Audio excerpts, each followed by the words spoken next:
Good morning, my name is Stacey Wabick. I'm the CAO of the MD of Greenview.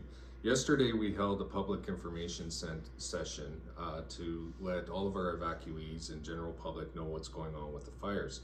Unfortunately, we had a few technical difficulties and the recording of the video was corrupted. So to let our folks know who didn't get a chance to tune into yesterday's session, we're going to try and redo the information today. We are a large area, MD of Greenview. It's actually a little bit bigger in the province of New Brunswick. So we have a lot going on. We actually have 7 fires within our borders that we're tracking right now, all the way from the Grand Cache area around to the Little Smoky Fox Creek area. We're also tracking 2 fires that are on our borders, one in the Big Lakes County and one in Grand Prairie County. With me today to provide a general overview of these fires is our Reeve Tyler Olsen.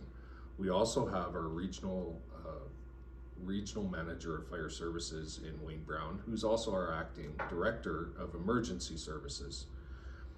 In addition, we also have our detachment commander here, Chris Power, who can speak to the general policing strategy that's occurring as this goes on.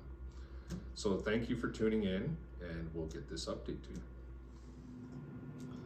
Good morning, everyone. Thank you, Stacey, for the introduction. As Stacey talked, we are recording this again for everyone to have updated information because it didn't work out yesterday.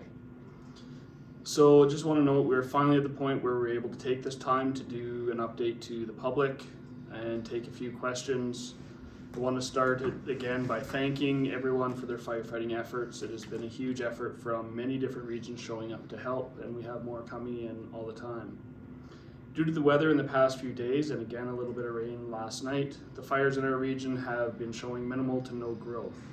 We are still leaving in the evacuation orders in place as they are active fire scenes and flare-ups are possible. Just the other night, Valley View went out again to more flare-ups, and I believe their crews were out again last night at more flares. So safety is our top priority, and we do not want people back in these fire zones yet. Now I'll just roll through a brief update on the individual fires in our area. As Stacey mentioned, we have approximately 7 in our MD borders and a couple outside. The Dunes West fire is in the Grovedale region, but across the north side of the Wapiti River in the county of Grand Prairie.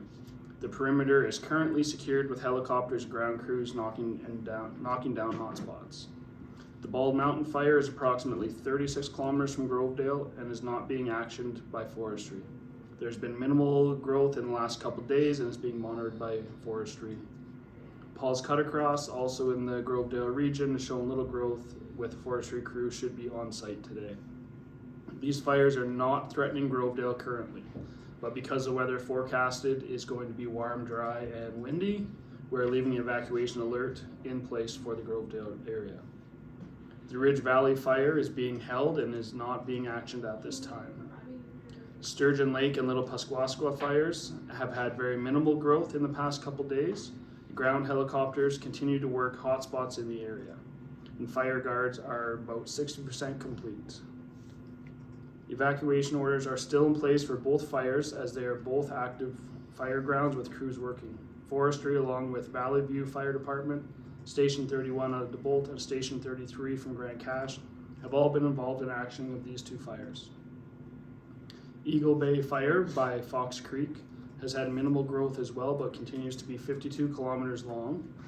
Crews have completed a dozer guard on the Little Smoky side and a controlled burn to extend the guard on the Fox Creek side. Forestry has been assisted by Station 31 DeBolt and Station 33 Grand Cache as well as the Fox Creek Fire Department. The Grizzly Complex, which is not in the MD but is in the Big Lakes area, is close to the border, and we are watching this as it could affect Sunset House and Sweat House areas if it crosses our borders.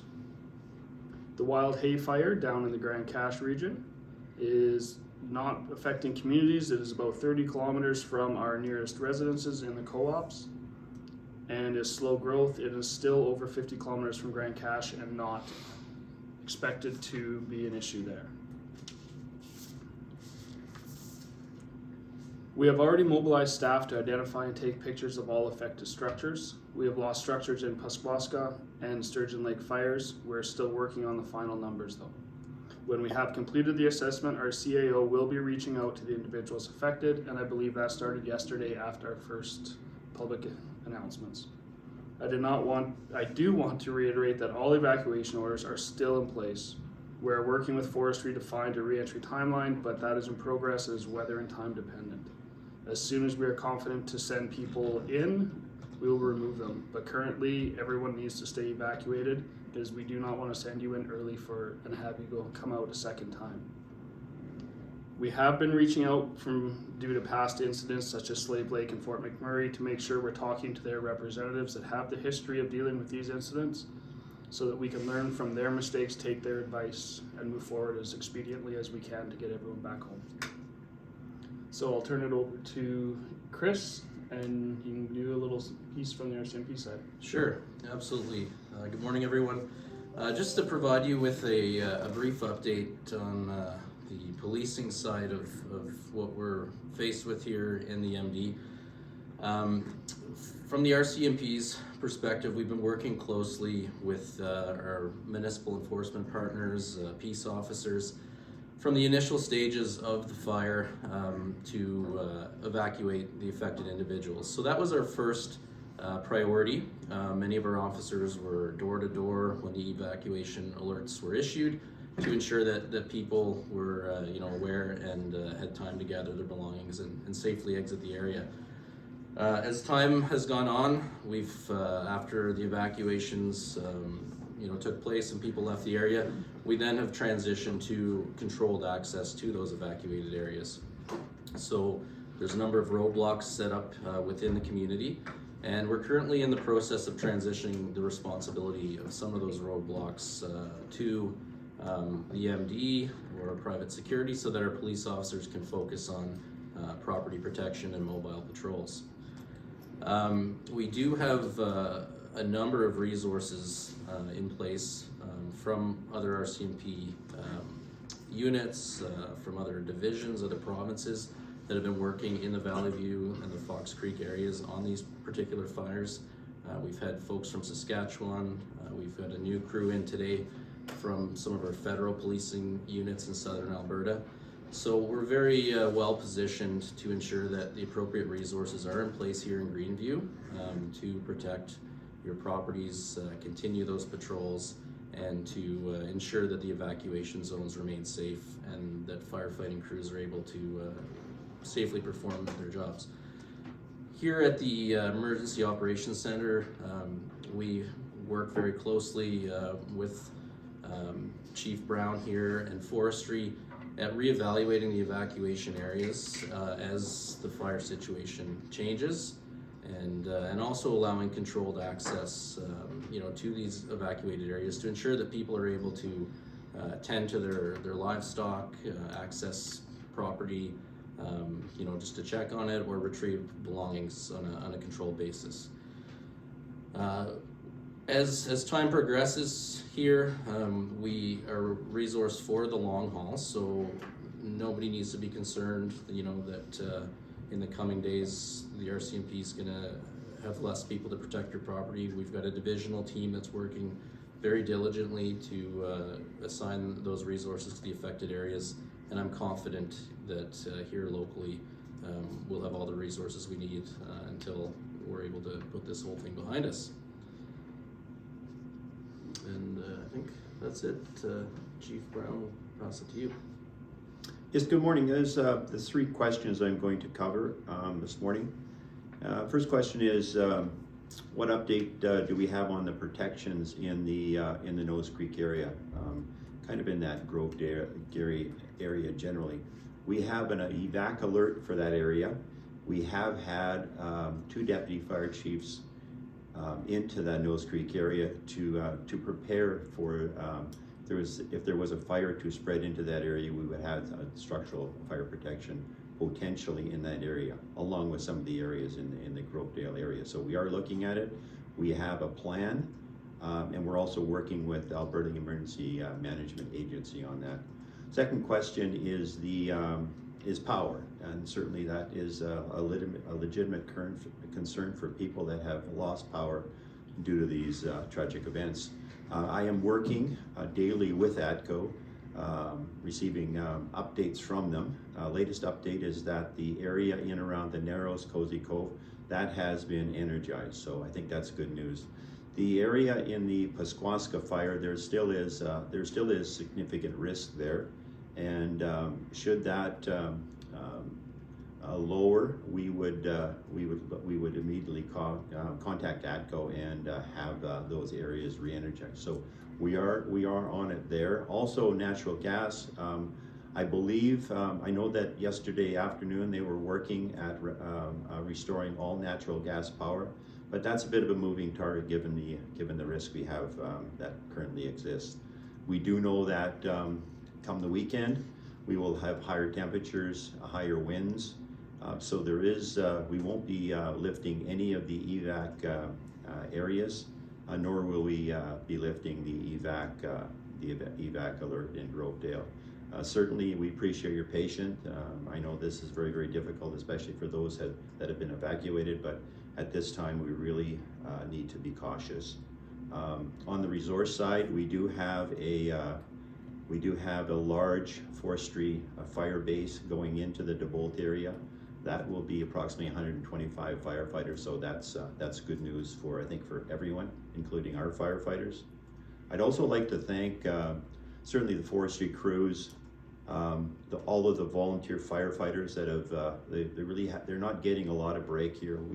We don't have the resources that a big city would have, so they've been working very, very hard. Also like to reach out to the members of the community. I know that they've been providing heavy equipment for fire guarding and working on active fires, so certainly that's very welcome.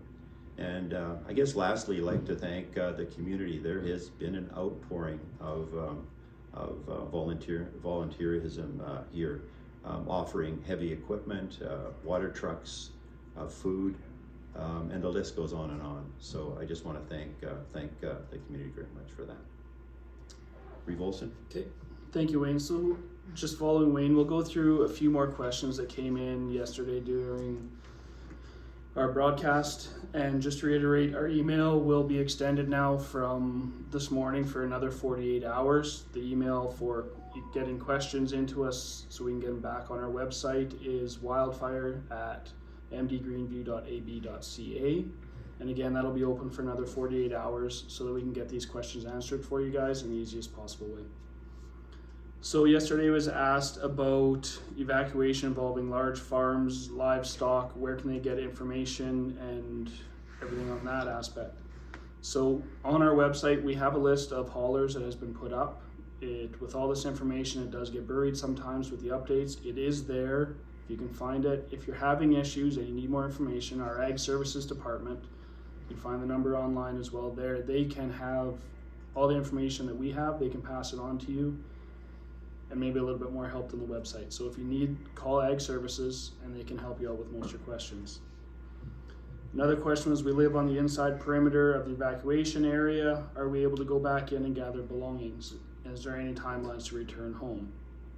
So yes, you can go into these evacuation zones right now, register with the checkpoints, and you can go in, grab your stuff that you need, check on what you need, but you cannot stay there. This is still an evacuation zone. It is still an active fire scene. We do not want people staying in there for long periods of time. It's just a safety issue, and we do not want anybody hurt. We've been lucky so far. Safety is our priority.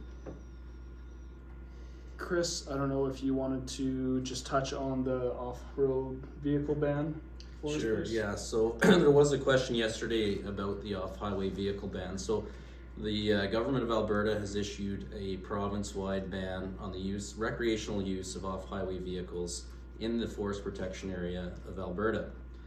In addition to that, the MD of Greenview has also issued a ban on the recreational use of ATVs. So you shouldn't be seeing any ATV use on trails, through the woods, those types of things. It is important to note that this is a recreational ban, so there may be instances where farmers, are still using these in their farmyards, and that is not subject to the ban. But if you do see folks using ATVs in any of these areas, on any trails, it is prohibited, and please report that to the police.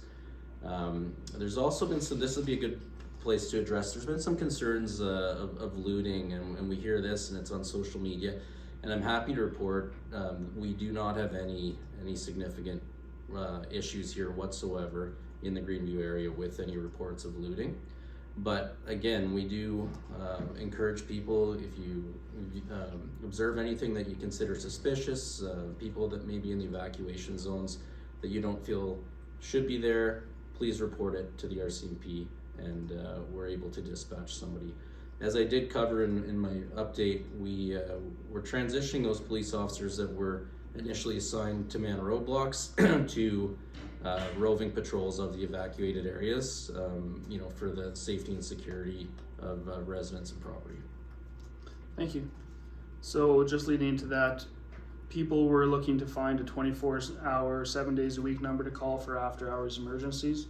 That still is and always will be 911. If there is an emergency, just call 911. They can dispatch whatever is needed. And then how long will hotels accommodations be paid for and provided by Greenview residents? Until we lift our evacuation notices and alerts, they will be covered. We are standing by that, and until we let you back in your home, we will be helping you out. And then a general update on how to find information for funding assistance and next steps. This is an ever-moving part of the project here, I guess. More information is always being added to our website, so please continue just to watch our social media and our websites all the time. As we get new information, we will be adding it as fast as we can. We're trying to keep you guys up to date on every different aspect of these fires, so we thank you for your patience, and it's just an ongoing project that's ever changing.